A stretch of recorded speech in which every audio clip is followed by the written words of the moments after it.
Chairman, I yield myself such time as I might consume. Gentleman's recognized. Mr. Chairman, my amendment simply codifies in the NDAA that any foreign terrorist detained be tried in a military tribunal as set up by this Congress rather than an Article III court. And the reason for that is quite simple.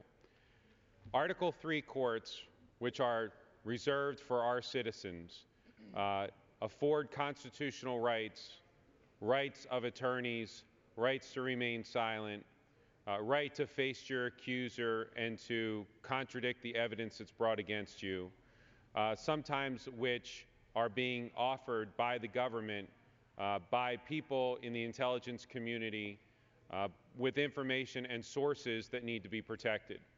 Military tribunals, I think, are the more adequate venue for foreign terrorist enemy combatants to be tried and to be given due process fairly, which would also protect our sources, which would also protect the way that we gather evidence by men and women in uniform and panels of men and women in uniform, of which I had the pleasure of serving in the United States Army JAG Corps, people of the utmost integrity and the utmost fairness, and specifically in light of the fact that despite the fact that we move further away from 9/11, the war on terror continues, as we've seen with Abdul Muttalib and the underwear bomber, as we've seen with Major Nidal Hassan in the Fort Hood shootings, as we've seen with the Times Square bombing, as we've seen with just recently, as recently as last week, a second attempt at an underwear-type bombing on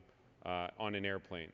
And so for these reasons and for reasons stated previously with regard to detainees at Guantanamo Bay who are not U.S. citizens, who are foreign terrorist detainees that I believe should get due process, that I believe have the due process venue of the military tribunals and military court down at Guantanamo Bay to get their day in court and get so in a fair way that is humane and just.